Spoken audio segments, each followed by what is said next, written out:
Opakru jikwara mugiro kama na nyoko kitera mugi TV kaune wang sae chenro maro mar duol mabire kidie jareo mokwongo wacho ni weche mosebedo katimore pacho ka mar ariyo wadhi go mbaka gi wendwa modhial mabro bede studio ka men Dr. Ouma Oluga. Dr. Ouma Oluga en jagore migawo mar thieth. Gimomiyo wadhi go kode mbaka e chenro mar thieth ni nyogi aloka mana jo ndala dek mokalo to ne giwinjore gi piny Uingereza ni gibro donje ogirimiti mar sirikal gi sirikal machielo mano Kenya gi loka ni gibro migi bilion 2.5 mar reso weche mag thieth pachoka.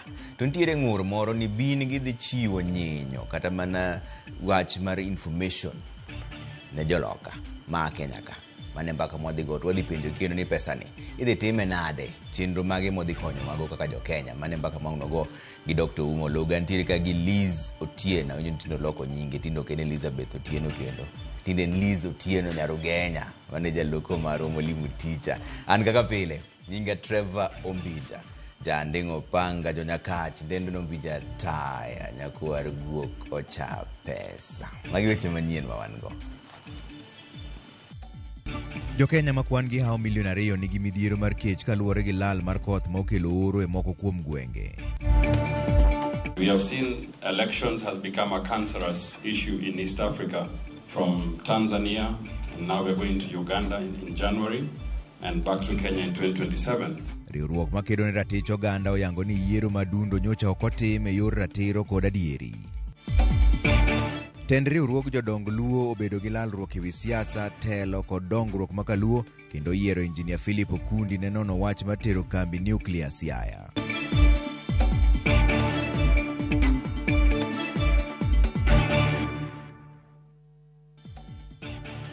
Ero kamano dweru winjo pachi 2-3-6-0 mane kaka inyalo yudowa. Duol makedo ne ratich oganda pachoka e KNCHR wacho ni yiero madundo manyocho bagi e pachoka ne ok otim e yor ler. Maendi kaluwore ni nitiere kuonde luto ombulu 2 manoko migi thuolo mar rango kaka chenro mar yiero ni tayo. Nyakidi nigi ler mar wachni. En lipot manonro motim kindwe mar 12 higa 2024 kod dwe mar 12 higani. Lipot monyiso chal mar ratich oganda pachoka ahinya to rochruok mar ratiro makamano e kinde ng'anyo ma dwe mar 6 kod 7 higa mokalo gi higani. Kaluwore gi duol mochung' ne rango ratich oganda Kenya National Commission on Human Rights ne gifwenyo ji 57 manonegi, ji 15 manondhi kendo lal godo, ji 661 manoyudo hinyruok kod kwan ji 149 manomaki ataro mar chik. Tend KNCHR bende owacho ni yiero madundo manotim pachoka e kuonde chung' od bura mopogore opogore kod kaunti ma Baringo nokotim e yor ler mani nitie kuonde luto mbulu manokoyiene gidonje marango kaka itayo chenro. The commission monitored these by-elections and they were kept out of 2 tallying centers, Chicago Primary School in Mbeere North and Mumboni Northward. They were kept out of those tallying centers, and therefore we cannot make a decision on whether the elections were free and fair because we were denied entry. Gin mana jo apisa kende mane tamo wadonjo nikech mtokni wa gin mtokni mag sirikal. Ne nitiere kata jo piny mane dino yo monde kik jo sirikal donje. Jo IBC nitie kaka onego giti monde jo apisa jo sirikal gi jo piny ong'eni jo sirikal koka wan jo Kenya National Commission on Human Rights wan tiere gi tich mar monitor by elections. Waneno ka itiyo gi jonjorego ma gin very violent, gi intimidate ji, gi harass ji, nitiere bribery, ng'eyo open bribery ma tamo kata ji monde odhi go kura. Nitiere kuonde mane wadhie ma youth nok dhi kata go kura nikech ka gidhi ne giluor ni ibro kawgi ni gimbe gin jonjorego. Bende nonro margi ofwenyo ni ji 3 nowito ngimagi e kinde yierono. Ji 2 nowito ngimagi e kachung' od bura ma Kasipul ka ng'ato achiel nowito ngimane e gwenge ma Kabuchai. Kaluwore gi jakom KNCHR Clarissa Oganga, lweny manonenore e kinde yiero ma adundo chiwo ranyisi kaka yiero ma higa 2027 nyalo bedo ponono ni duol matayo yiero IEBC okoketo okenge makare. 2027 ok dhi bedo maber nikech koka wawacho ni luore gi gik mane waneno ok wanyalo wacho ni the elections were fully free and fair. in some of the counties. Ntiere kuonde moko mane elections odhi maber, but ntiere counties constituencies mane wa document Kasipul gi Mbeere North gi Kariobangi MCA post emanwa neno ni odhi marach ahinya. Dwaro mar KNCHR koro en mondo tendo bila kod duol marango tije obila IPOA otim nonro mapiyo maneno ni jogo manoyudo hinyruok kod lal oyudo ratiro. The commission further calls on the Inspector General to expedite investigations into the killings and to bring the perpetrators to book.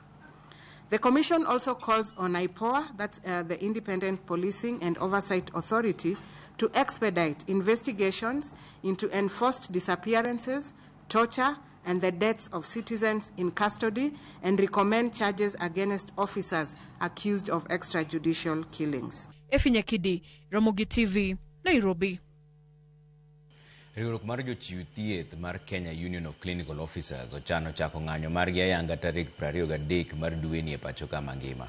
Giywak ne telo mar migawo mar thieth ni otamore go seiyo girimiti margi kata bed ni ne gisechopo e winjruok ka bende gineno ni jochiw thieth mag Clinical Officers oweyo oko e thoth paro mag migawo no. Judith Omondi kod ler mar wachni.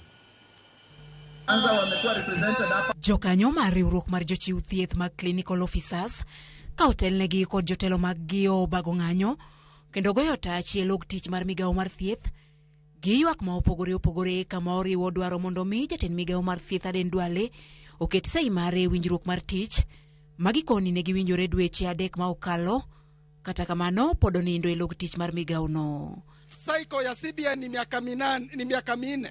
Kwa hivyo tumenegotiate 2 life cycle na hatutaki kwenda ya 3. Tumemanage kufinalize kwamba Treasury imekubali, SRC wamekubali, lakini kigugumizi imebaki kuwa waziri.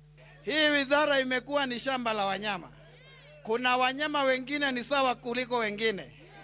Kuna wale tunaona wakiwa na mambo yao kutoka CS hadi yule wa chini wanashughulikia hadi wanapata. Jotelo gikoni osekawo gi higni mar twak ewi ogirimiti ni kendo koro chunogi mondo migi chak ng'anyo tarik 23 dweni poni ndalo rumo kapok telo mar migawo mar thieth omanyogi. Kama hiyo signature itawekwa leo, basi kuna tahadhari, na hiyo tahadhari ni kwamba tarehe 23 tutakuwa tunaenda mgomo ambao haujaifanyika hapa Kenya, mgomo ambao haujaifanyika hapa duniani. And so we invite all of them. We invite them to come and join us. Na huu ni mwanzo tu. Kama hawatatekeleza yale ambayo tunaanza, sisi tutakuwa tunaalika Wakenya waungane nasi tutafute haki kwa wote. Kaweche mamoko kama oriwo ndiko jochiw thieth mag UHCA yo maongirore bende gikoni nyaka chop kare kapok gitieko ng'anyo magichano bagono. Wamekuwa wakisema wanaoweka katika kandarasi za kudumu ama permanent and pensionable, lakini hawajatimiza hivyo. Tunataka kushukuru kwa sababu Mugala muwe na haki umpe, kwamba alipokuja hapa aliahidi kwamba atazawazisha mishahara, na hiyo ametimiza, hiyo moja tu, si ndio? Lakini mpaka sasa hawana barua ya permanent and pensionable. Na pili, hawajalipwa ile inaitwa ridhaa yao, ile ambayo ukishafanya short term contract unatakiwa kulipwa, inaitwa service gratuity. Judith Omondi, Ramogi TV. Mana chil kumbaka mangno go gijagoro ni Dr. Umoluga bang daka moko matin. Wadene mbele ni kuku mar tend jodongo Luo oganda Luo kata Luo Council of Elders oyiero engineer Philip Okundi mar telo ni kweth matimo nonro ewi chenro mar guro kambi teko nuclear e county ma Siaya kendo kelo report bang ndalo 60. Giwacho ma endiro mane gibedo godo kawuono kama bende ne gigoye mbaka weche mamulo oganda Luo kaka siasa, weche mag uchumi kod Luo kitgi kod timbegi. Lidio Keyo negiler mar wachni. En romo manotele gi ker mar Luo Odungiranda. Romo mane geto rwako jotelo makaluo makoro enywando e kuku mar tend Luo mar jiwo kukuno mar Luo Council of Elders. Paro sebedo kanyolore mopogore ewi chenro mar guru kambi loso teko mar nuclear e county ma Siaya. Kuku mar tend oganda Luo oyiero Commissioner Engineer Philip Okundi mar telo ne kweth mapachuka kod jotim nonro maya pinje maoko mabiro timo nonro ewi ber kata rach mar chenrono kendo biro kelo report bang ndalo 60. Burano oyango ni nitiere dwaro mar tego nweng'o mar oganda Luo ka koro to gichuoga put mabiro manyo yore mag bero chumi makaluo kendo neno ni rawere oyudo jip manyalo neno ni giyudo nweng'o margi mapile kokale mich magi e tuke thumbe kod tiyo tije lwedo. Riwruogno yango ni gin kod ting' bende mar golo duondgi e weche mag siasa makaluo nyato mago marango tudruok mar tich e kind UDA gi duond bura mar ODM kaluwore ni thoth oganda Luo ni e ODM. Gidwaro mondo miratiro bedie kendo siasa obed mano manyalo kelo ber ne oganda Luo ka koro gisingo golo pachgi e wachno bang' ndalo 60 mabiro. Bende gidwaro ni oganda Luo yud shares magi e chenro mag keto kembe sukari e lwet joket mwandu kendo giyud yore bende mag timo ohala gi counties ma okiyo gi counties makaluo machalo kaka county ma Kakamega.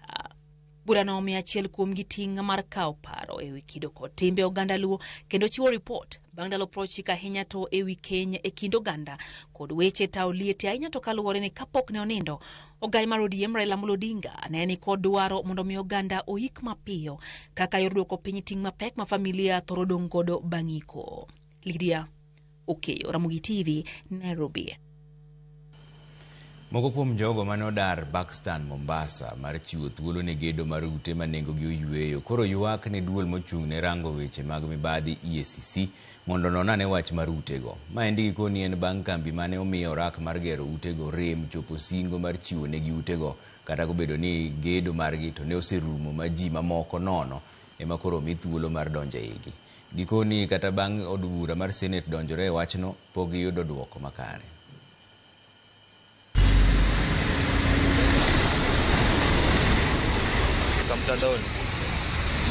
Sasa ni miaka 5 bado tuko nje. Tuliahidiwa baada ya kuvunjwa hizi nyumba, baada ya kutolewa kinyama, matingatinga yanavunja nyumba, vyombo vikiwa ndani ya nyumba.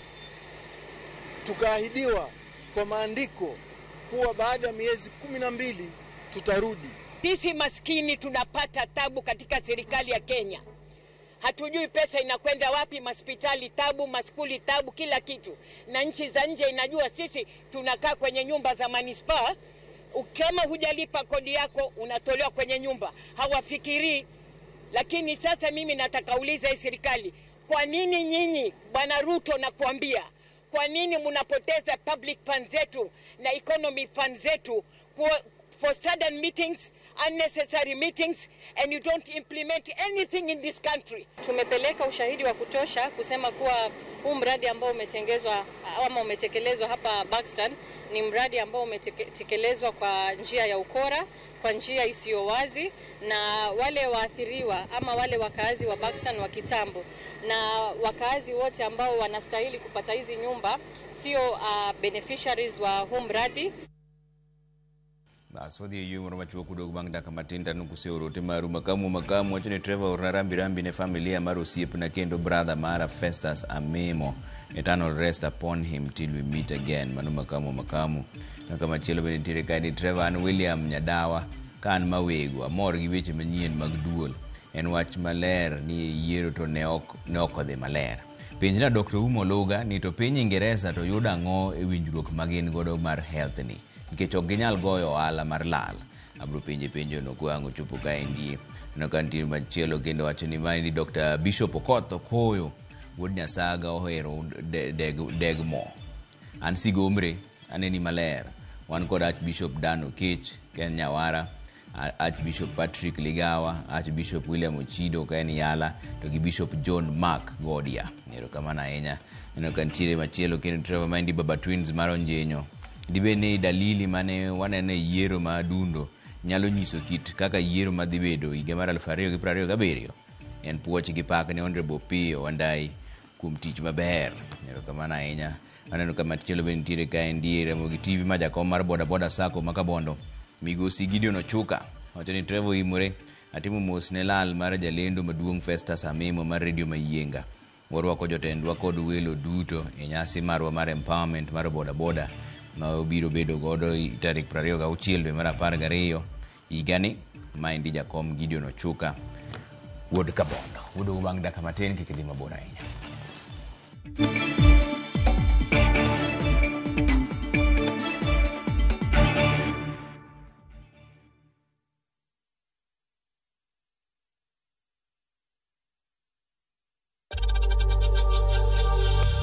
We know times are tough, so save money by buying airtime from M-Pesa to any network with zero transaction fees. Dial *487*2# and get your airtime PAP with zero transaction costs.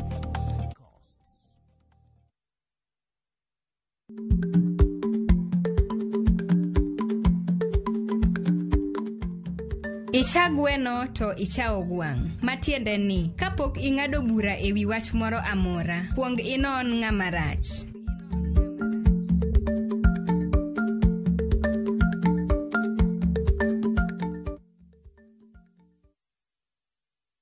Nahitaji manukato ya kunituliza yanayoniweka fresh kwa joto, niwe maridadi siku nzima na kudumu zaidi ya manukato ya gharama. Downy mpya, Lavender Calm, Sunrise Fresh, Sweet Elegance, freshness na kujiamini.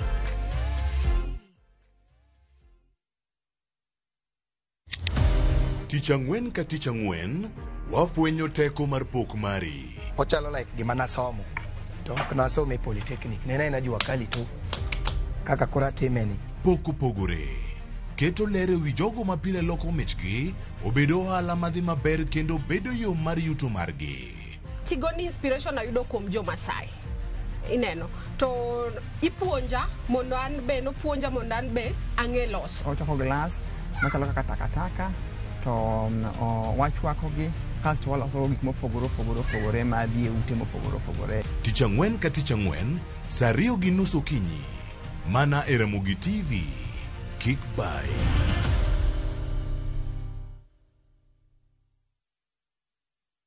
Royal Mabati Factory Limited nitie gi discounts makende mar skuku. Deka roofing tiles gin $100 ka steel trusses to gin $199 e kilo. Gochnwa gi 0722 63 kata ket oda mari e www.royalmabati.com.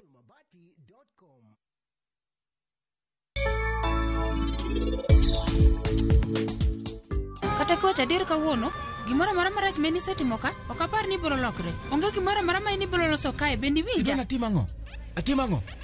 Nyisa atimango. Anakwayo nuwo mos.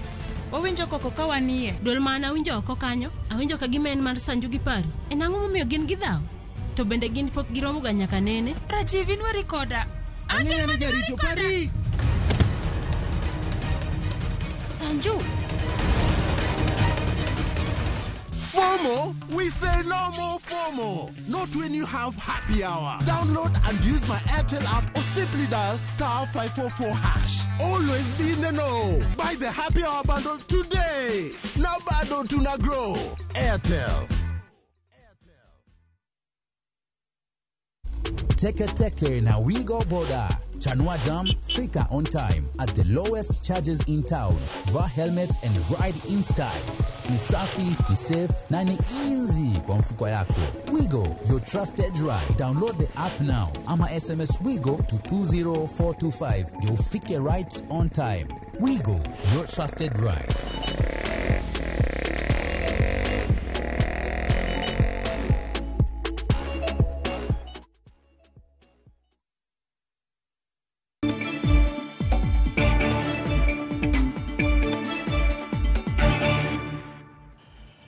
Kamano kukitira Mugi TV ka wadhiane mbele gweche manyien ni jatend piny Kenya William Ruto yango ni agucho menda mar dongruok iluongo ni National Infrastructure Fund ibiro sidhi ayanga juma manyien. Twak mare kaunti ma Taita Taveta kinde manolimo kar dak mar lee Masavo. Ruto wacho ni agulu no dhi reso Kenya malach e chenro mag dongruok e bwo mise mag sirikand Kenya Kwanza. Ruto koni omenda no dhi bugo gedo manyasani kod joolo sekta mag sirikal mokwamo. The National Infrastructure Fund will be ready this week. I know I announced to the people of Kenya that we are creating a National Infrastructure Fund where we are going to mobilize resources from the budget, from proceeds of privatization, from royalties, and use it to attract more money. In fact, 3, 4, 5, 6 times more from the private sector.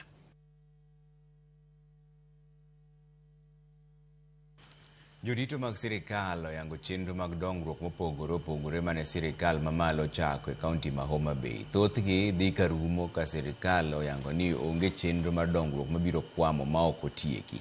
Ali Abich lero no wachni.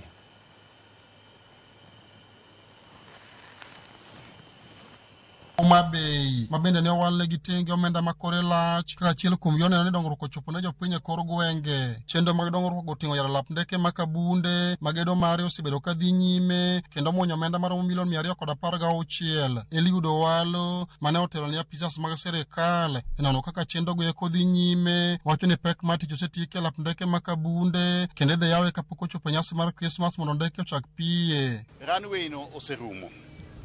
To nitiere kendo components ariyo, CD engineer ariyo mabende pod idwa ni mondo dhi mbele. Nitie apron to nitie gi terminal building bende.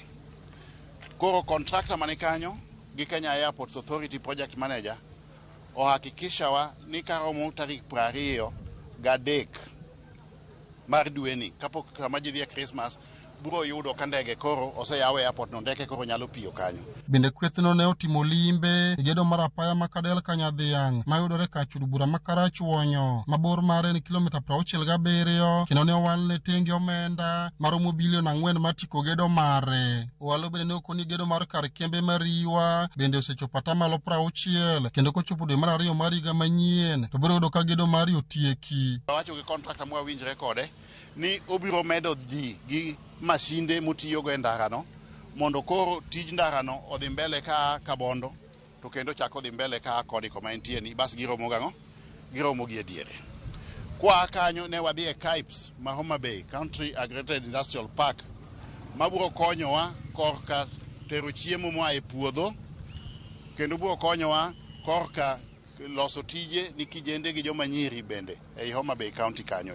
Bende gedo mag apeyni mamoko ma oting'o yaro apaya maduong' manitie boma ma Homa Bay dhi nyime ka apaya mar Osinga Ring Road e Kachuru bura ma Suba North mabor ne romo kilomita 19 to pek mar gedo mare osetieki. Ma ndara ma en kilomita 19.4 en ilose gi pesa maromo bilion 1.3 nopoge sidienje didek mane wan gi contractor adek mane timo ndarani. Ndarani koro sani oserumo gik modong' en gik machalo kaka kelo calvert kuonde mathindo thindo. The contractor is well on site. It is at 22%. They tried to slow it down a bit because of the budgetary issues, but the exchequer was to be opened for them to be paid. So in the last 2 weeks, they have been paid over 221 million over and above what they were owed, which was 180 million for the IPC they addressed. So they are on site and working, accelerating the blacktop for that road. Chenro mag dongruok makamago ka otieki to geno nitie ni biro kelo lokruok e ngima jopiny ka jopiny ma chenro go itimo e gwengegi ojiw mondo mi oritgi. Gero ndara muneno kore gero kani area ni osebedo ka ji chandore kabisa makata mana maendeleo ma ji nyatimo ji time thagruok nikech infrastructure onge. Whatever infrastructure we have, we need to protect it and we need to guard it jealously. We have had cases of vandalism and we want to discourage this because this infrastructure is not for the government, it's for the people of Kenya. Apaya ni ndi mar Osinga Ring Road en achiel kuom chenro madongo ma sirikal mamalo osebedo ka time gwenge mopogore kaunti ni ndi ma Homa Bay. Apisas madito mag sirikal manotimo limbe chenro gi eki wacho gi moro ka chenro gi dhi nyime kendo ka girumo to jopiny kaunti ma Homa Bay kaende biro neno bergi. Ali Abich, Ramogi TV, Homa Bay. Kaunti ma Migori dhi bago nyasi mar piny Luo ma wang'ni chano ni dhi yuayo kata ogandni kaka Baluya kod Jokuria. Mana kaka jafumbo marwe kaunti ma Migori George Juma leronwa moloyo welo 10,000 mawuok e piny Kenya kod pinje maoko igeno ni dhi chopo e nyasi no. En higa mar 5 nyaka ne nyasi no ma piny Luo chaki. Nyasi mosebedo ka kelo oganda Luo kamoro achiel. Ka giporo weche ma otende kod kiti kod timbegi, weche mag somo, nueng'o mag oganda, kaachiel kod kata siasa. Ikruok ne nyasi ni ma ibago higa ni e kaunti ma Migori e kind tarik 15 nyaka tarik 17 dhi nyime kaunti ma Migori. Nyasi ni idhi bag e gwenge mopogore opogore ma oting'o dwath Masenye, Thim Lich Oinga, kaachiel kod mbalariany mar Rongo, kama oganda dhi yudo thuolo mar nyiso kiti kod timbegi, bedo kod tuke, puonj kod mamoko. Ka opogore kod kaka osebed ka itime counties makaluo kinde ma okalo, nyasini e kaunti ma Migori ok dhi mana kelo oganda luo kende, to bende ogendni mamoko modak e kaunti ma Migori. Gavana ma Migori Ochielo Yako wacho ni ka opogore kod kelo oganda luo kamoro achiel, nyasi mar piny luo ma itime kaunti ma Migori bende dhi tego wat e kind oganda luo kaachiel kod ogendni mamoko modak e kaunti ma Migori. Wae Migori kaunti ka ni nyasi mar kitwa gi timbewa gi omed riwowa.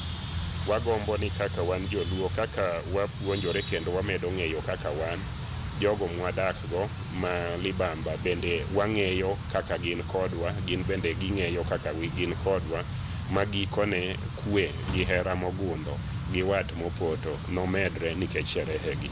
Kaka yo mayango kit oganda kod timbegi mag ogendni mamoko e kaunti ma Migori, motelo ne nyasi mar piny luo, kaunti ma Migori dhi bedo kod nyasi mar ogendni mamoko ma oting'o Kuria, Luya, ma bende dhi bagi e kind tarik 10 nyaka tarik 11 ma dweni. Seche ma wan gi nyasi kaka joluo mane i piny ka, nyasi bende nyaka wabedgo gi jogo mwagogo mbaha, gin bende kitgi gi timbegi nyaka washerekia. Omiyo piny luo mar 5 mwatimo Migori kaunti ka biro chakore tarik 10 gi tarik 11 ka pod washerekea kata watimo mor gi nyasi mar libamba mwadak go Migori kaunti ka. Seche ma ywak osebedo ni oganda luo kit kod timbegi lal, penjo maduong' ma osebed en ni to rawere nitiere kod ting' mane e nyasi mar piny luo. Ere waketo kanyo nyasi mar kitwa gi timbewa en nyasi makende makonyo rawere, en nyasi mamiyo yawa matindo ma pok odhi matut e puonjruok kitgi gi timbegi thuolo mondo ging'e sigandgi, kuma ne giaye, gik kaka anyuola gi nodake gi kendo kuma piny ochomo. Koro nyasi ni olose chutho mondo wan jogo man gi ng'eyogo wakikre gi rawere, to kendo rawere okikre kodwa mondo ging'ewa maber, wan bende wang'ere kodgi maber. Ten kaunti ma Migori bedo yango ni weche arita kwe kod mamoko oseketi makare ma otelo ne nyasi mar piny luo. Malo welo gana 10 mawuok e piny Kenya kod piny mamoko igeno ni dhi chopo e nyasi mar piny luo ma higani ma obagi e kaunti ma Migori. George Juma, Ramogi TV, Migori. Luoro nitiere ni kwan joma dhi koso chiemo moromo e pacho kaendi nyalo biro idho nyaka 2.1 kochop dwe mokwongo higa manyien kaluwore kod lar mar koth opon ma higani. Maendi en kaluwore kod ripot manogol kod duol marango weche mag oro malero ni kaunti ma Mandera ni kama rach moloyo. Sibro Sokinda nigi ler mar wachni. Lo mabarore, cham matuo, auche matuo, ranyisi ma koth moleo nenore e thoth gwenge ma pacho ka, ahinya gwenge mongoro. Kaluwore gi duol mochung'ne weche ore pacho kamano NDMA, liet mar leo mar koth opon osechako nenore e thoth counties ma pacho ka, ahinya mago mongoro. NDMA lero ni dwe mar 11 ma hinyo bedo chuny koth opon osebedo motuo kur e thoth counties ma pacho ka. Kaunti ma Mandera ema ni kama rach moloyo kaluwore kod oro makamano. Counties mamoko 9 ni kama rach ka counties 11 to iwacho ni kod oro magiyudo ga higa ka higa. Ewi mano, NDMA koro ni kwan joma kech oheo nyalo biro idho nyaka ji 2.1 kachop dwe mar 1 higa manyien kowuok e ji 1.8 modenyo sani e gwenge ma oro okwako. Mokuom counties madwaro kony mar chiemo mapiyo ting'o Turkana, Garissa, Mandera, Wajir, Marsabit, Kajiado, Baringo, Samburu, Tana River e kin mamoko. Okenge oseketi mag temo reso counties mani kama rach, masani gin 23 kamoting'o nonro makinde ka kinde ne achiedh nade mabiro gi oro. Koro ote motenore kod ranyisi mag oro ne gwenge mang'ao, kitiyo kod redio mag oganda kod yore mamoko, nywako ne loso report e wi chal mar lwasi kod manyo menda gi mwandu, ma inyalo tigodo e reso joma oro hinyo ngimagi. Magi timore kinde maduol mochung'ne kor lwasi lando ni ndalo 6 mabiro dhi bedo motuo e thoth gwenge ma pacho ka, kaluwore gi nok mar koth, kama na gwenge manok ema nyalo yudo koth makidam e alwora mar Masawa, Imbo, Hoho mar Okak, alwora mar Nam Lolwe, Nam Chumbi e kin mamoko. Simfrozo Kinda, Ramogi TV.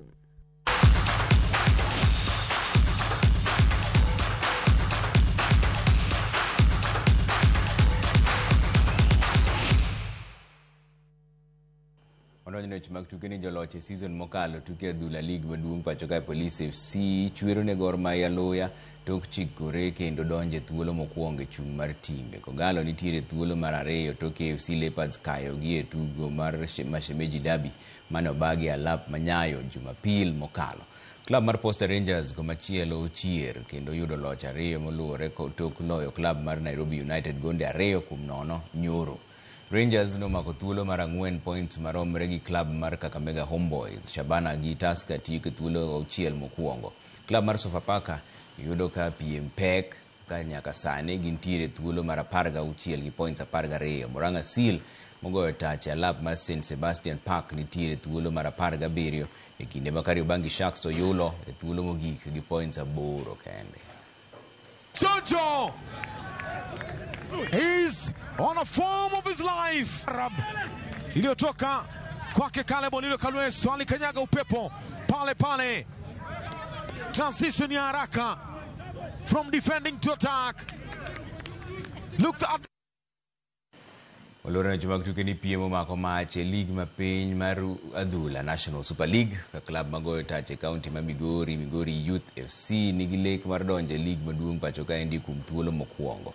Migori Youth nyaka sani koro mako thuolo mokwongo e chung mar timbe gi points 26 tok tugo tuke 12. Migori Youth ne oteng mokalo gi club mar Mofa bang' Mofa loyo gi gonde 3-1 e tugi mokalo. Kata kamano kocha mar Migori Youth Samuel Otulo milero ni kata odoko ni nologi golo gi Mofa pod gin gi geno mar timo makare e tuke mabiro. Mofa komachielo omako thuolo mar 2 gi points 4 tok Migori Youth ka tim no bende wuok kaluo Kisumu All Stars yudo ka piem bet pek ka nyaka sani koro gimako thuolo mar 19 gi points 2 nyim Mwatate United momako thuolo mogik.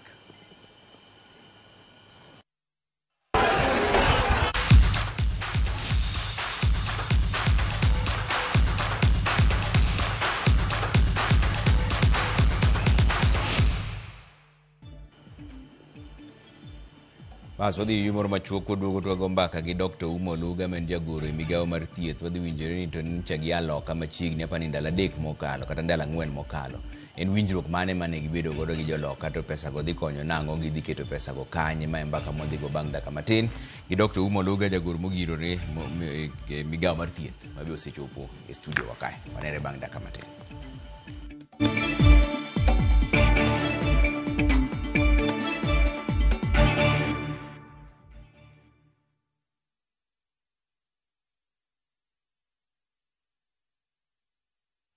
Are you a Kenya government civil servant na uko na emergency? Usijibox kwa noma. Borrowing on MyMobi has never been easier. Simply register, apply, approve, and get your cash in minutes. Dial *531# and get up to 20,000 shillings to sort your emergency and pay from your next payslip. No paperwork, no drama. Ni wewe tu na simu yako. With MyMobi, now you're in control.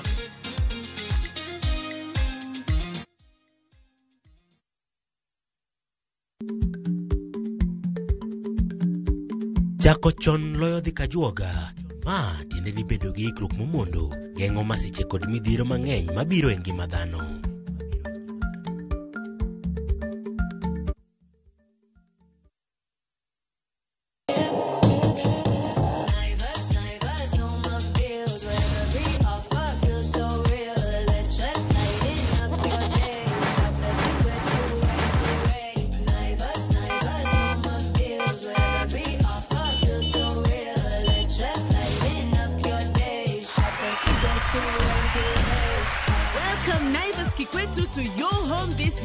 Tunasherekea customers wetu kikwetu kila siku.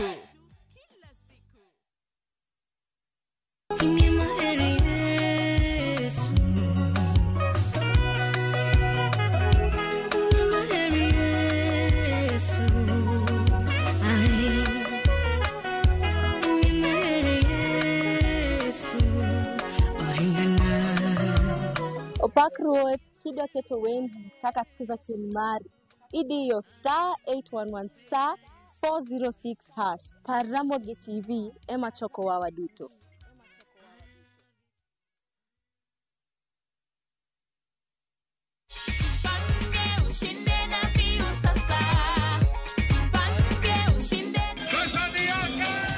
ordinary Kenyans are winning big every day with Jipange na View Sasa. Over 3 million shillings already awarded. You can also be our lucky winner. Simply subscribe to View Sasa from as low as 50 bob through paybill number 724177, account number, your telephone number. Watch your favorite shows and you could be our daily, weekly and even the grand prize winner of 2 million Kenya shillings. Nikisema View, mnasema sasa. View. The more you subscribe and watch, the more your chances of winning. Simply subscribe to View Sasa through paybill number 724177, account number, your telephone number. Jipange na View Sasa. Subscribe, watch and get rewarded. Jipange na View Sasa.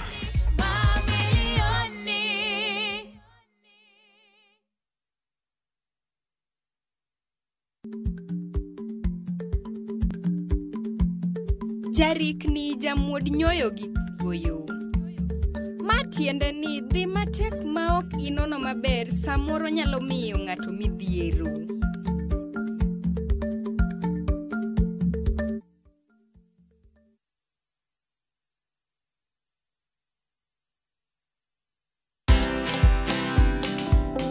I knew that whatever happened was something that I could explain.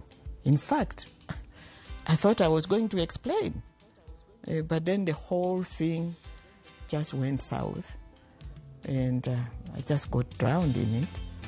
And whatever happened then happened.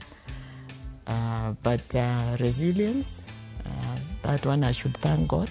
Watch this story and more. Download the Citizen Digital app or visit www.citizendigital.com and find the Citizen Originals portal. Kenya's #1 app, Citizen Digital.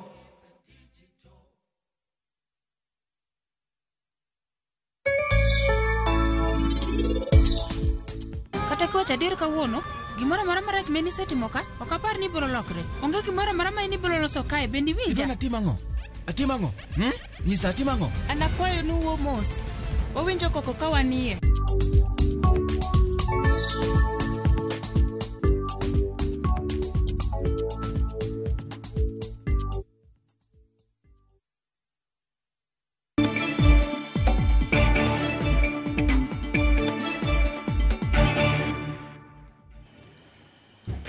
Erokamano nyako kitara Mugi TV kama kidieny mar ariyo mar chenro mar duol mantiere ka gi wendo modhial Dr. Uma Oluga men jagoro e migawo mar thieth. Erokamano ahinya. Erokamano Trevor. Nyoche kudhi loka. Mbaka mane manugoyo. Ntiere weche mang'eny mawuok juduogo gi pesa mar $2.5 billion.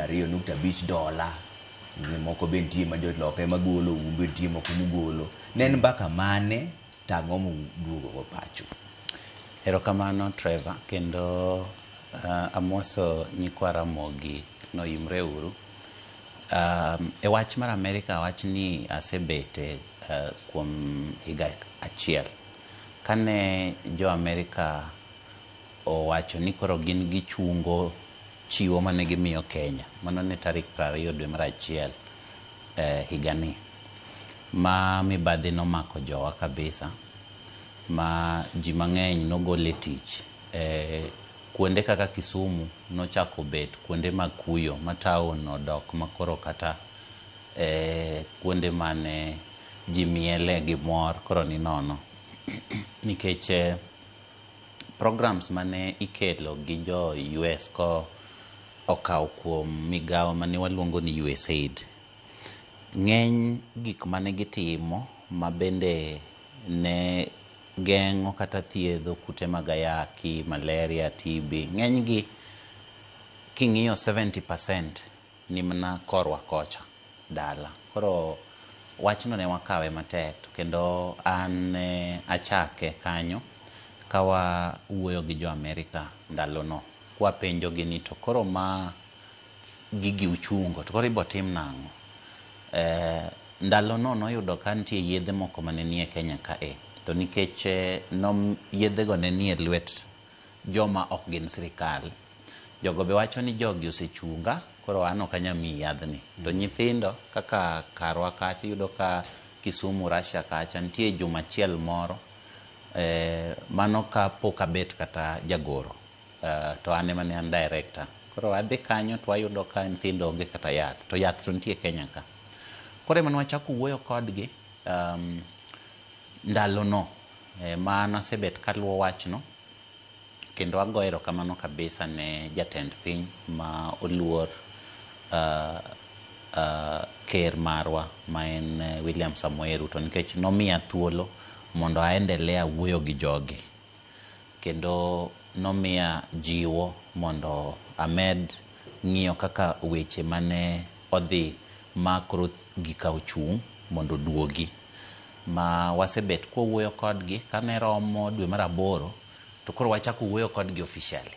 To anto nasebet ka wuoyo kodgi kuom higani dweche gite kawa penjogi, kawa temo doyo tiegi kaka onego watim. Moko bende wacho ni kawuono to waromo to kik wago kata picha, be onge giminyalo ndiko. Ma picha mokwongo mane waketo ni koro waromo kodgi ne tarik 13 dwe mar 11.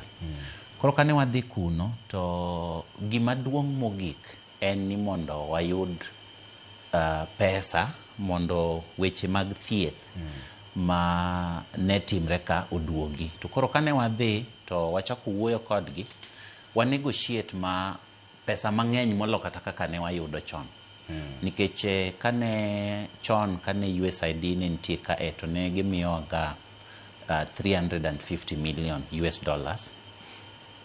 e higa achiel, kamano kiriwo pesa te mane gichiwo. Koro wan to ka ne wa negotiate kodgi, to koro wamedo 50 wiye, koro gidhi miyowa $400 million ma mano ochiegni chopo bilion 45. Machendo duto mag USAID dhi duogo. Koro pesa cha te oduogo mang'eny molo kaka ne en. Nikech doyo tiegi, manyocha wadoyo tiegi, to kendo wuoyo kaka nyocha wuoyo kodgi. To wanyisogi nikech koro nyocha giwuok e yo ma ne abrupt. Wawacho ni koro ku timo kamae to wan be wadwa ni koro pesa ni kaduogo to kiko duogo e yo moro mane en cha.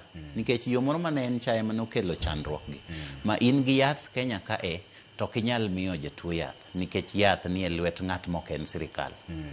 In gi net to kinyal miyo dhako mayach net, nikech net okete lwet ng'at mok en sirikal. Emomiyo sani waduoge to waduoge chenro moro mwaluongo ni government to government. Mondo koro pesa cha te koro wane mwadhi ng'iyo kaka odonjo ne japiny. To odonjo ne japiny e yore ma sirikal emochano. To yore ma sirikal ochano gin yore kaka koro SHA, gin yore kaka koro osiptende wa mwadhi loso, gin yore kaka koro KEMSA ma koro madhi kelo yath, nikech moro cha yath ne biro gi yo mok en KEMSA.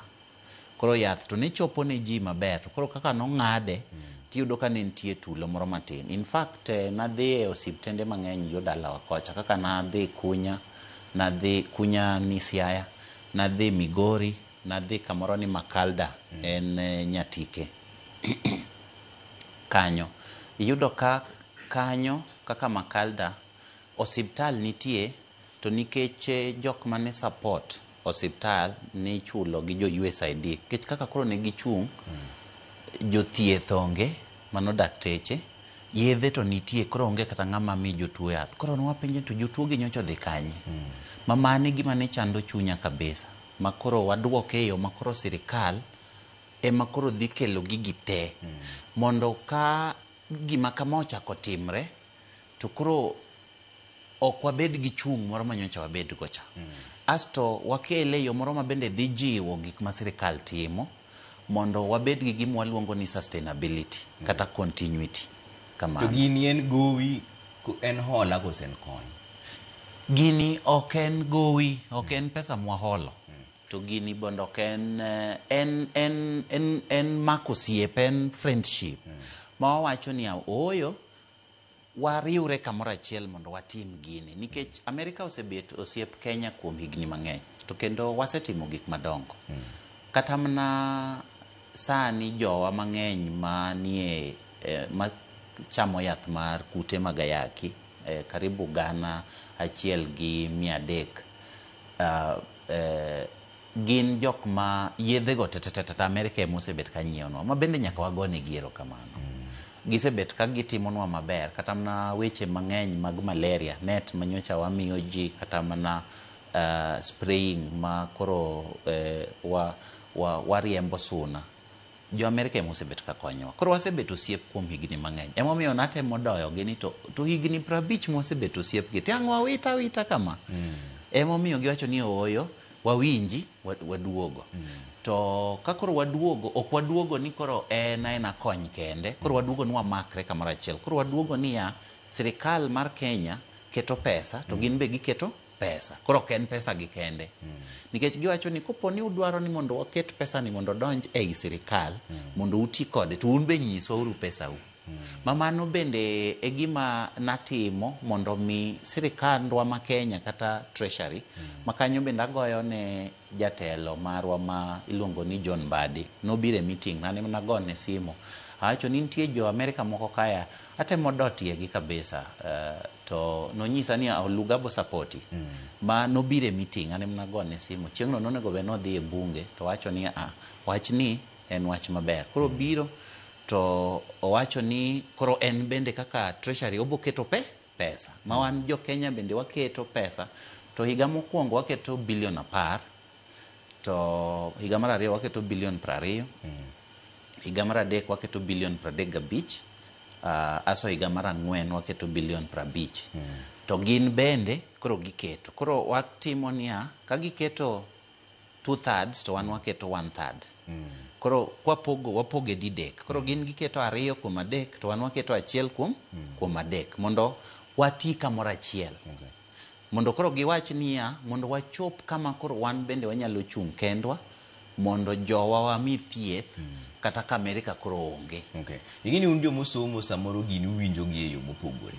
Japiny ma winji sani ma penjo ni to koro chenro mar sirikal gi sirikal ma Dr. Luga wuoyeni odhi konya nade? Koro gima japiny onego ng'e mokwongo ma jodala wato onego winja gini kabisa. King'iyo chenro ma wadwa loso e weche thieth gi, ng'eny gi ni korwa kocha. 70% mag shida ma wadwa loso magin weche mag malaria, weche mag osiptande, gin Nyanza to gi Coast to gi Western. 70%. Koro gima japiny onego ng'e ni wakelo pesa mar loko osiptal mondo bed maber moloyo, to mondo ng'e bende ni koro wasiwasi mamoro manyocha nitie ni koro yath onge cha ok bobete.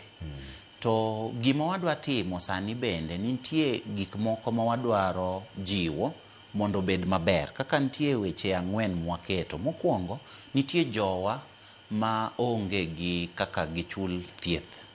Waluongo ni Social Health Authority. Nitie jowa mok nyal kabisa. Koro kanyo nitie pesa makete matin ma jomok nyal kabisa wadhi konyogi mondo wachulnegi okumba mar thieth. Mar ariyo nitie joma osiptande kama gintie ok migi thieth maber. Koro nitie gimoro kanyo mwaluongo ni gi dho kisungu ni health system performance, lakini en ka awache gi dholuo en wadwa ng'iyo ni to osiptal nigi equipment, to osiptal nigi yath, to osiptal nigi laboratory manyalo pimi maber. Koro nitie mang'eny mwadhi timo Kenya ka to ng'eny gi bende dimna bet yo kuondewa ma shida gi ng'eny, nikech wadhi ng'iye yor malaria, wadhi ng'iye yor TB, wadhi ng'iye yor HIV, wadhi ng'iye bende kuonde ma mon samoro chandre nyuol, ma bende gwengewa mang'eny shida ni nigo. Koro kawache mayot to awache ni osiptal wadhi loso maber moloyo kaka gin, to bende wanyalo loso osiptande moko mang'eny gi pesani. Mar adek wadhi ng'iyo bende weche mag kaka wanyalo dhi mbele ka pesani oserumo. Koro nitie gik moko ma bende wadhi timo ma keto Kenya e yo ma kata ka pesani oserumo, kaka kawachako ni koro wachulo ni okumba mar thieth, to kiny inyalo chule nade. Koro nitie gik moko ma bende wabotimo ma samoro gisani ok anyal wacho gi ahinya nikech pod wago mbaka ni to gin gik mage ma wanyalo timo mondo kata kiny kik wabed gi jok makoro ok ginyal chulo kumba mar thieth, osiptal ok ti, gigi ok timre. Kich mago moko wabodhi discuss gi jo county mondo wang'i ni to ang'o ma gin gineno ni ka watimo to ber moloyo nyalo konyo ji mbele. Koro nitie pesa mwaketo kanyo 703 million US dollars, mamano en 80 billion, 84 billion. Waketo kanyo 84 billion out of billion 208 ma jo America kelo. Kanyo waketo 84 billion pra 84 mama wadhi timo gomna gigo mondo wang'i niya ang'o ma wasebet ka wachando e yor thieth kae mwadhi loso mondo thieth obet maber, to ang'o ma wadhi timo mondo kiny kik wabed kama ne wantie. Koro jodalawa gima berie moloyo mamae to gima nyaka wapaki ni sani weche mag thieth dhi pogre matin. Chakre karang'o kineno? Chakre dwe mar ang'wen. Chakre dwe mar ang'wen higa manyien. Sani yudo kuseloso yore te nikech sani wandikre gi jo Amerika ni wadhi kao dweche adek ka wang'iyo weche mawachogo. Kaso kwasekawo dweche adek to nitie gima waluongo ni bridge yani kaka wadhi chako ka waaye kaka gik moko timre sani gi kaka wadhi chako. Ka chopo dwe mar ang'wen to koro wachako weche manyien mag gima wakete lwetwa. To jowa mane owe mane tich olal bang' USAID wadhi duoko gi 13,000 asendiko iye kanyo kendo ji odhi adhiya osom kendgi asendiko kanyo na adhi duoko ji 13,000 mane ne tiyo ne USAID mane tiyo to ne tich olal negi wadhi duoko ji 13,000 to jok mane tich olal negi to ng'eny gin ji 28,000 to jom wadhi duoko to gin ji 13,000 nikech mage joma Kenya oseneno ni wanyadhi chulogi msara 10,000 modongo elufu moko modongo to ne nitie tije moko mane jo USAID oketo to tijego samoro ok nyal donjo ei sirikal. Koro wakawo tije ma nyalo donjo ei sirikal magin tije 13,000 ma wadhi miyo ji. Nitie jomoko bende mawacho ni gini joloka dwa kawo nyinyo kata nonro mar jo Kenya ma dho ngere luongo ni data.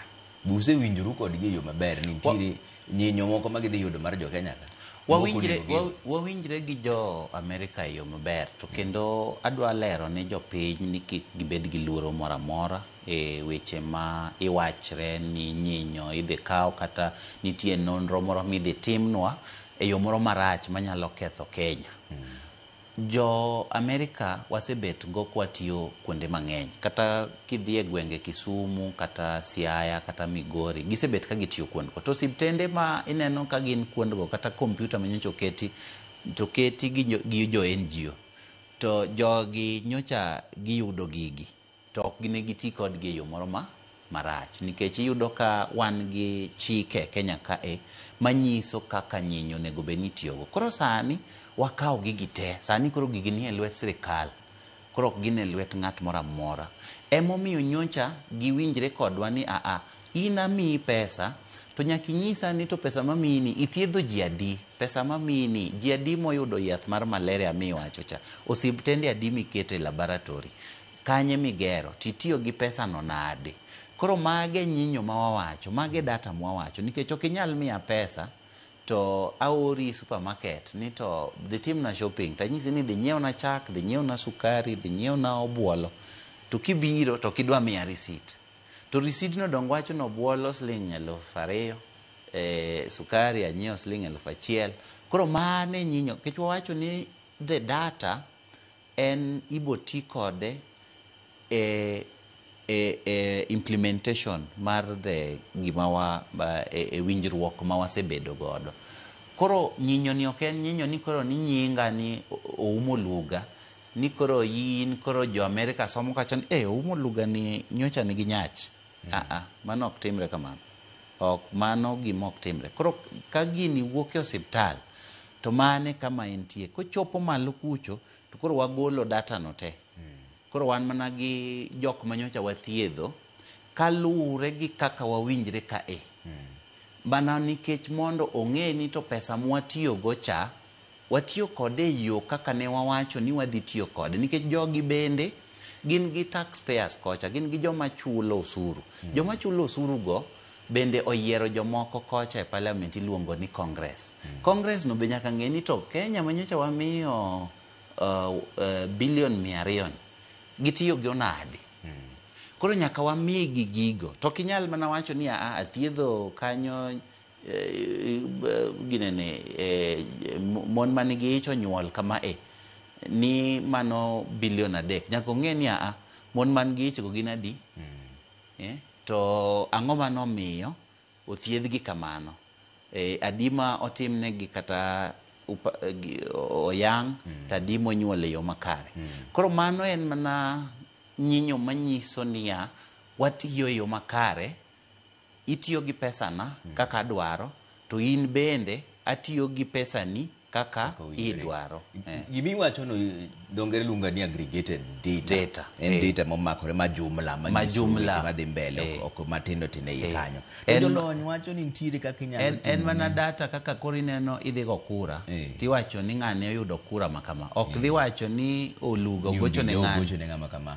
Ok inyal ng'eyo. Lakini nitiere joma wacho, jolony moko wacho ni nitiere kaka inyalo timne de-anonymization. Mano kizungu maduong' lakini inyalo ng'iye, inyalo loke machak ng'iyo.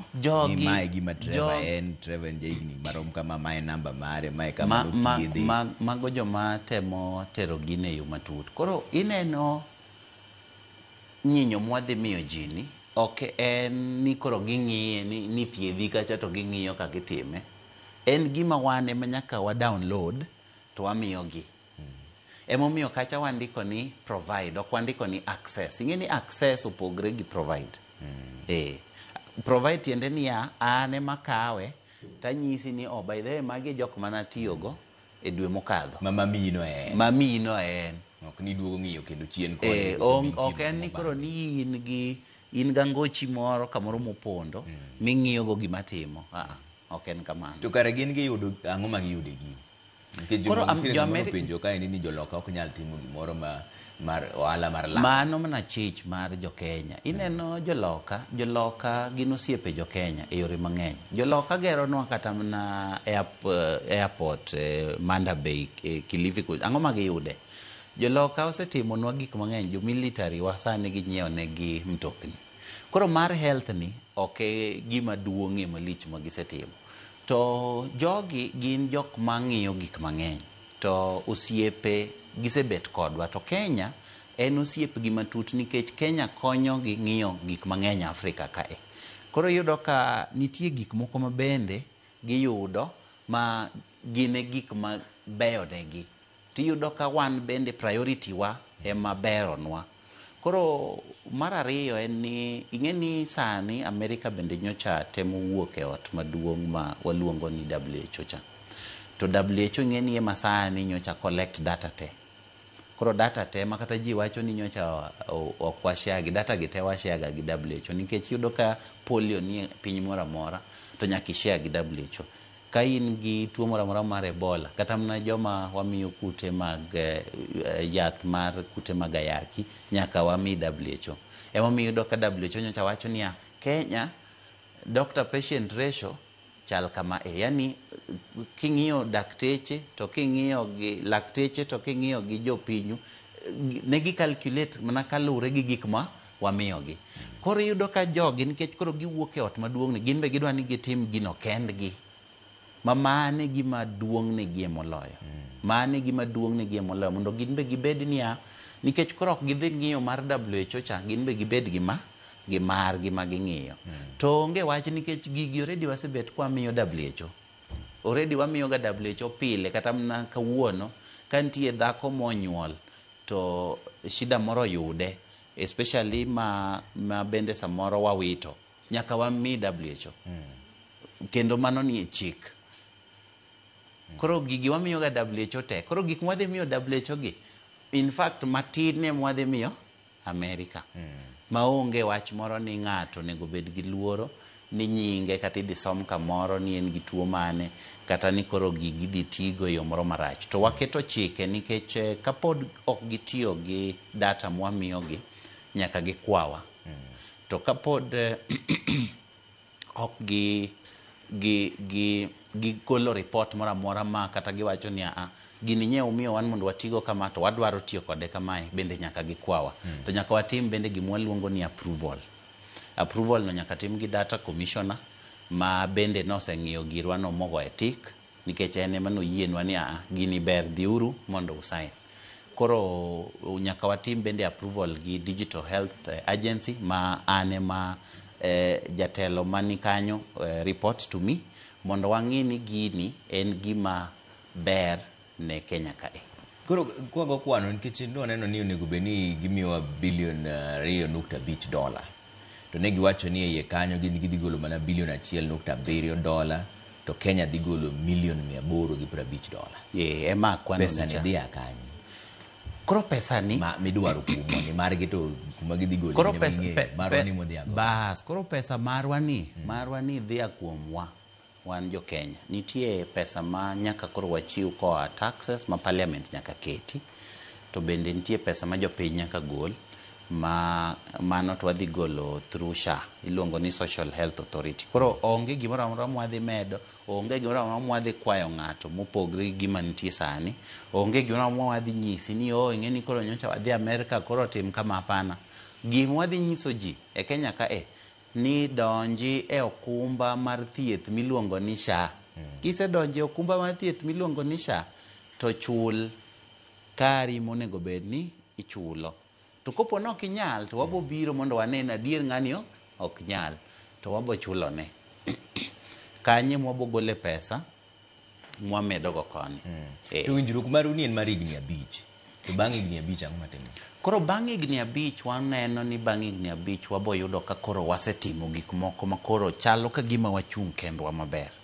Mamani gima wadwa timo nikech Trevor adier mar Nyasaye bilion 200 to kod 8 ka ng'ato mi to wamedo marwa moro 50 to wamedo ma bende watiyogo gi. Aparo ni bende dibed ni wasegerre ndi. Mamano an kaka Oluga alamo Nyasaye ni omed miyo wateko mondo wamed tiyo ne jopiny. Ka adier ka koro nyocha dweche 6 kende kata kapok jo Amerika obiro ema waseketo bilion 3 Kisumu Russia. To waseketo milion 500 Siaya, to waseketo milion 200 Migori.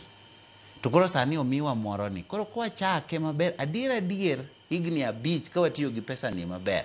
Dibede ni wachung'e kamoro maber. Mabende samoro wanyanyiso gi ni samoro pok wachopo to wan kama ber.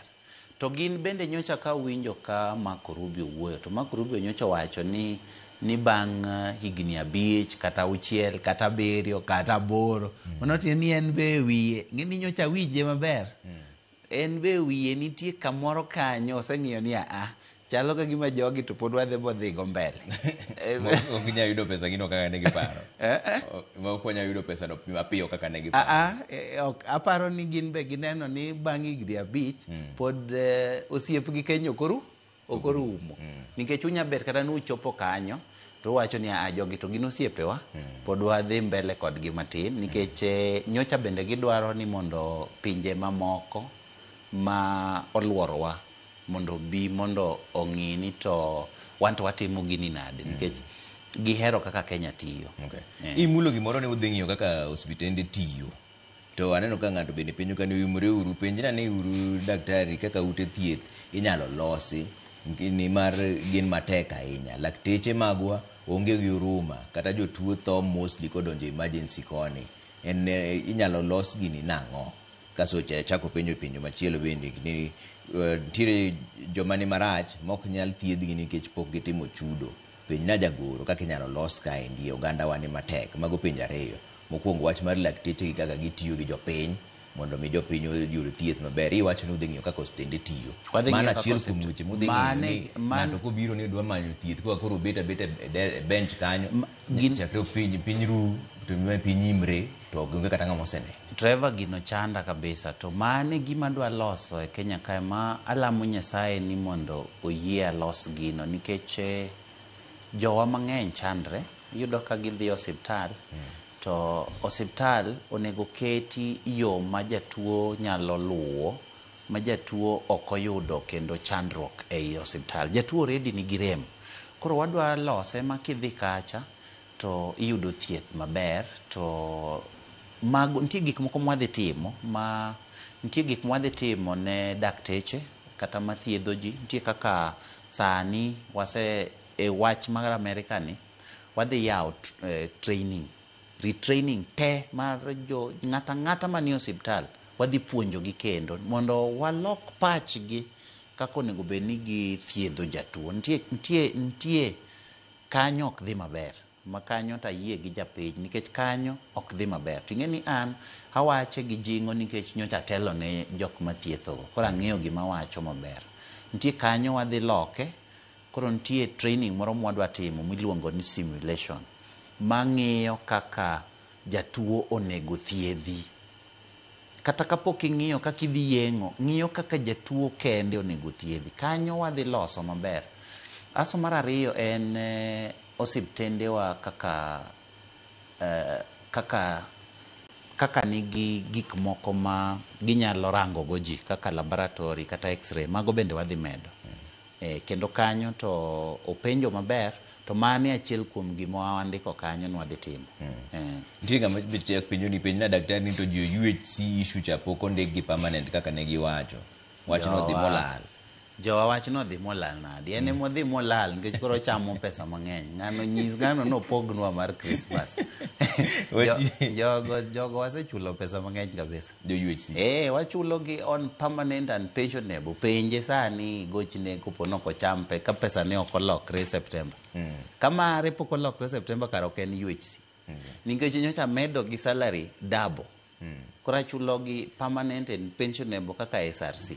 Lakini ang'e gimo wacho ni contract ne onego bed ni loko. Koro ing'e ni contract ne cha onego bed ni County Public Service Board loke ni permanent and pensionable.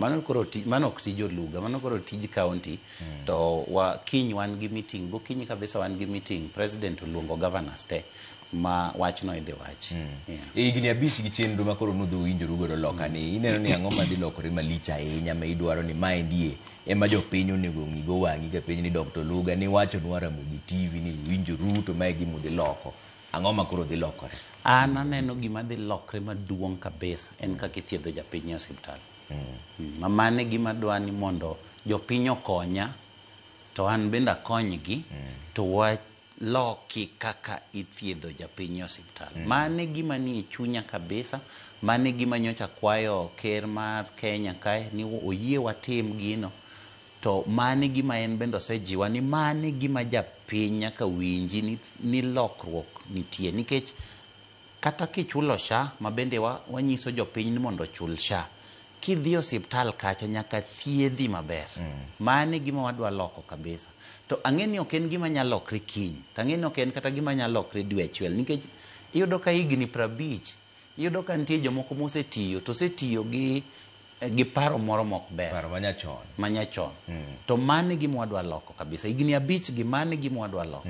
Udhi loso system ni nang'o mondo mi jopiny obed ni nyalo wachonu kaka otime. Kata kan Nyabundu. Koro nitie gima timore ki Nairobi. Nitie gimoro already aketo ma bende odhi tiyo. Waluongo ni grievance report system. Yani en system mar complaint.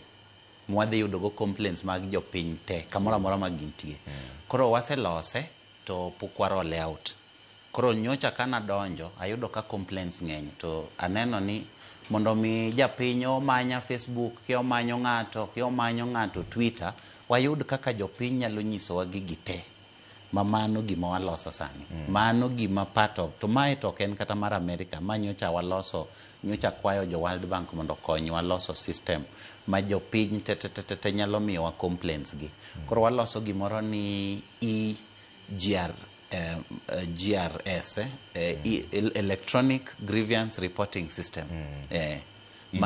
EGRS. Koro en kaka japiny kanigi shida.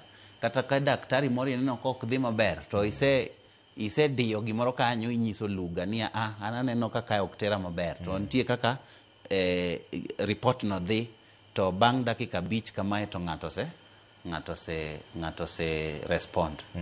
Igochone. Ntiere wach moro mabewuok ka jochiw thieth kawuono nowacho ni gidhi e ng'anyo tarik 23. Mago jochiw thieth mag clinical officers. Ang'o mi wach ni otamu uloso? Wach mane? Mar clinical officers. In en wach mane? In wacha ni gimomiyo. In ema giwacho ni gibiro dhi ng'anyo. Ano kan clinical officer oluga. Jaute ogolero. Daktari. Jaute ogolero. Mar clinical officer ema wacho kawuono. Tarik 23 gidhi e ng'anyo. Gimomiyo nikech wach mar gi winjoru. Ka giori to koro nyaka wachote gi maber. Mane ibagi wacho en wach mane busi winjo wach ote ni nyaka ichope mna malongo. Koro nyoro nye chairman mar clinical officers ogocho na iluonge ni Wachira. To oro na barua e WhatsApp. Tapenjo ni to Peterson oro na barua e WhatsApp, an pok aneno barua e office yawa. To awacho ni weche mag joma thiedho jotuo kata lakteche wasekawo motegno kabisa. Waseloso weche davji ng'eyo, waloso te matinde davji mor kabisa. Weche mag nurses waloso te, weche mag UHC anyisi sani waseloso te.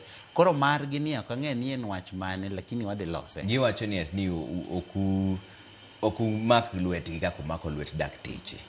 Giwacho ni nitiere wasemako lwetgi kata nyocho medgi gimoro matin. Ogirimiti margi giwacho ni pok utamorugo e sei. Mane giywago weche karibu adek.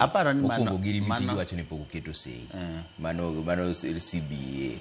Mano mar return to work. Ne giwacho ni usewinjoru magen gisego sei un pok ugoyo. Lakini wasewinjre. Usewinjoru. To ka wasewinjre to kara gitamore ni ok ugoyo.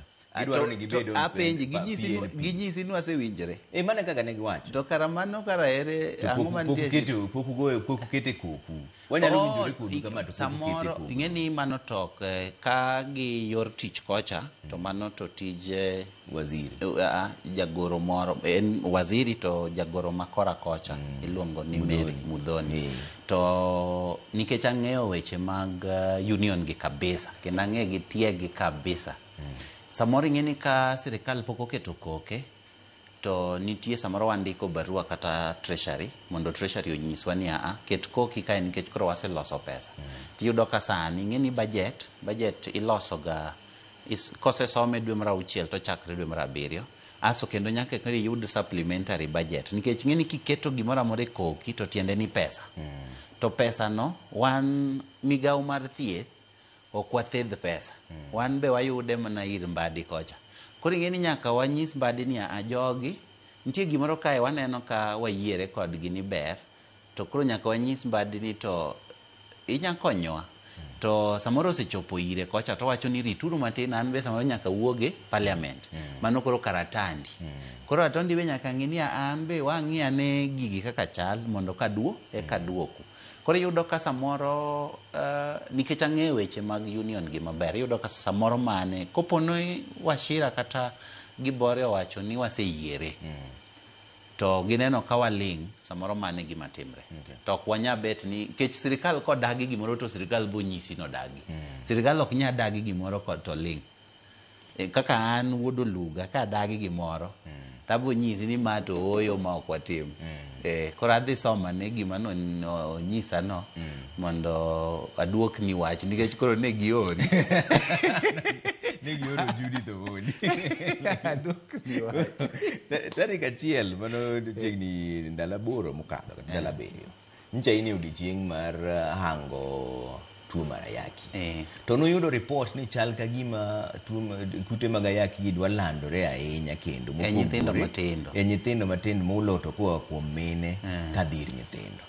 Ang'o mokoso iye kama koro weche gi chako? Weche gi aparo ni ji dhano emosekawo weche gi mayot. Ing'eni wach mar tuo mar ayaki ni kanobiro to noywe jowa kabisa. Ing'eni ji karibu 2 milion gini notho. Mabende gwenge mang'eny nyaka sani kata adier manyalo wacho kata mana poverty mani yo gwenge waka samoro jowa moko mane gin breadwinners kata gine mane gin joma kelo yudo ka tuo ni noyweyo.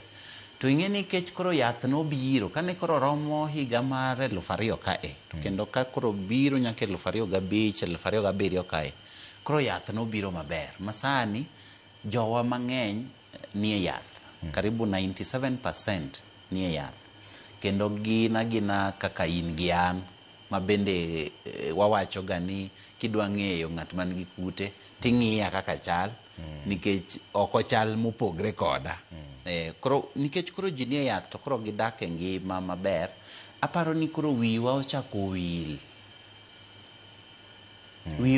wil gi chien kuma ne waaye. Mane gima timre Kenya ka. Koro nyithindo matindo nyithindo jo higni 15 ka dhi ka nyaka higni 24 nyocha wayudo ka kendo ji mang'eny kabisa yudo kute mag ayaki karibu higa mokadho cha ji 19,000 to mano ok en wach maber. To kendo mine ma samoro kodhi ni yach to wapimo kendo wayudo ka karibu ji 9 out of 100 ata 9% wayudo ka nigi kute mag ayaki. Koro tiende ni nitie wich wil moro kae maduogo n'oganda. Mbaka manugoyo loka ni be ukete chenro moro mar paro ne oganda ni weche po nitie. Waketo chenro kabisa kanyo. Gich maten mana kwa dhok mana ingeni ne wa sajira ndo kama ni kute gi nitie wago mana dhowa kuonde te mondo wapar ne jopiny. Ingeni gini dwan wapar ne jopiny kabisa nikech nitie kaka nyocha ne dhano wacho ni hapana gini koro dongen mana ndila. To koro ingeni wach ni man koro ni en mana ndila ni koro kendo duogo kendo koro chako hinyo ji nikech koro iyudo ka koro wich wil moro biro ka nikech ndalo mane waneno joma chandre kabisa jowa mwasewito mosetho chalo gima wiwa wil kodgi koro kendo timbe wa moko kendo chako duogo ma koro kendo hinyowa. To gima rache moloyo ni wahinyo nyithindo matindo. Jahiga 15, jahiga 24 ka koro dhi kendo nyaka 35 to koro ng'enye moloyo. Ka koro dhi nyaka 35 to koro ji 59,000 59,000 last year kende moyudo kute manyien mag ayaki. Koro kanyo nitie kaka onego wapar ne jopiny waketo chenro go to ing'eni nyocha chien kacha nyocha wambeko matin nikech samoro kane waketo gik moko manyiso ji kaka ji tuo kaka gik moko pichni moko maninyiso waga chon ka to koro maki ng'eni ne kelo gimwa luongo ni stigma. Koro loko gi kendo en stigma. Kero kendo en stigma. Koro ing'eni watemo balance ni stigma ka to gi kwero ji mondo ji obede yo makare. Kanyo ber ka jopiny bende konyowa. Okay. Makamu wacho ni Trevor Musna PS mar thieth oyudoga giloso weche thieth wacho ni gi structure weche mag thieth kabisa. Kako wach mogik makore wewago nikech aseneno ka be itimo medical camps mang'eny ang'eni giko juma ne bwori tiyo nyakach kocha cha. Medical camps gimbe gikonyo jopiny kabisa. Nyocha wasetimo medical camps mang'eny. Wasedhi Alego kendo wadhi kendo kamoro ni Nina Primary ne waneno ji mang'eny karibu ji 3,000. Wadhi Muoroni Kibigingo kendo waneno ji mang'eny kendo wadhi kendo nyocha wan Rarieda korwa kendo godne jodala waero kamano kabisa ji 9,000 kendo kata gin ne gineno gik mwatimo kendo watemo ni mondo wabi Nyakach kamoro ni Urudi mondo wang'iane kaka jopiny thiedho. To gima miyo watimo medical camp ni kendo adwa wache kabisa wanyalo keto weche mag thieth e osiptal to jowa samoro kong'eyo ni thiedhno ni osiptal to bende osiptal bende samoro kong'eyo ni tuoche gi ni gweng'. Koro nitie gimoro kama adwa timo mar connection kendo aluonge ni the right care program. Koro the right care program ni en program moro ma achake mondo wapar ne ji osiptal. Nitie kaka kawuoyo ga gi CEOs mag osiptal kaka kinyaromo gi CEOs mag osiptal kata jok ma otelo ne kuonde mag thieth. Anyiso gi ga ni nyaka ing'e ni jatuo minene e osiptal ka nitie kamoaye. Koro kumoaye cha inyalo yudo ka nitie jomoko ma pod odong' kanyo ma bende ok ochopo ka aidha nikech ok onyal kata nikech oonge gi ng'eyo ni mondo bi ka kata oonge pesa. Koro nitie kaka wadwa loko mana kaka awacho ni gima dwa loko e Kenya kae mogik en kaka ithiedho jatuo nikech kanyo emosehinyo ja-Kenya to osehinyo jowa kabisa. To nitie kaka wadhi kaka an daktari wadhi to walorre osiptal. Koro kwaselorre osiptal to koro wan mane korido mar osiptal kacha ing'iyo mana jomo biro to nitie jo mang'eny kabisa mandala ma samoro kobire thieth. Koro mane momiyo watimo weche mag thieth gi kendo wabo medo timo gi kabisa. Gisani nitie kaka wadwa loko kaka watime to nyocha mwasetimo to wasetimo maber kabisa kendo wagone jodala wahero kamano kuom biro kendo warwako gi kabisa mondo gimed biro kendo wawacho ni wan be wabo medo biro mondo wathiedhwe e gweng' to gima duong' mogik ni mondo wanyisu ni thieth gi nitie mondo wanyisu no osiptande mage munyadhi. Emomiyo kwa biro to wabiro go osiptande gi mondo unegi un bende. Omiyo ngeso gi Jumapil nyaka churudi. Jowa bo bet nyaka churudi. An abo bet kanyo odiechieng' achiel kende kendo abo ubonena to asto wabo we daktechewa mondo othiedhi nikech nitie dakteche mang'eny ma Kisumu ma waseiko mondo odhi othiedh jo Nyakach. Kamano. Erokamano ahinya Dr. Umo. Erokamano to mos Makamu. Makamu. Inyis Makamu ni nyaka obed gi sha. Kendo ko onge gi sha to koro mano makosa maduong' ma kata broad base koro wagole kaka director. Makamu mar director mar broad base. Koro wagole kaka director to joge be nyaka bed gi jodala wa nyaka bed gi sha. Nyaka wabed ni ji odonje sha kabisa. Erokamano ahinya ma Dr. Umo Luga jagoro gi magawa mar thieth. Erokamano nyoko mweseche gi. Wanodoro ni manayo maber pile nikech rwath mimako tunge ni ma en kind tuo gi kuogi to en wach mar thieth tidhi maber. Usemakowa maber. Erokamano jodala wa osemakowa maber. Kik ubed gi wasiwasi. Wamako nu kama pek kendo waling'uru wang'e ni pod wan gi kuyo mar wito jaduong'wa Raila Amolo Odinga. Koro piny kik bed ni ji rundou. Kik wabeduru joma rikni, wabeduru joma rikni mong'e kuma wadhiye kaka oganda. Kik wabeduru joma rikni mitungo koni gi koni. Wabeduru joma okwe kendo wadhiuru mos kaka oganda kwa chandre. Bas, mane kama weche ndugu mar duol ka Nyasaye yot biro romo kendo saa 3 kan kaka pile. Nyinga Trevor Ombija, janding of panga jo Nyakach, dendo Ombija taya nyakwar guok ocha pesa. Wanere saa 3.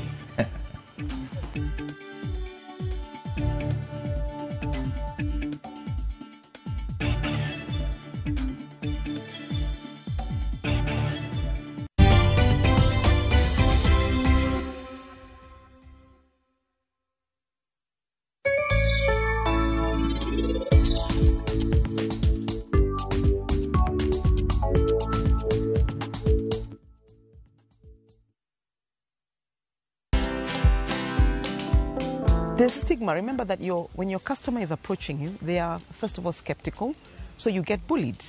So let's say for 2 years online, I got bullied because there are others who are calling you a quack.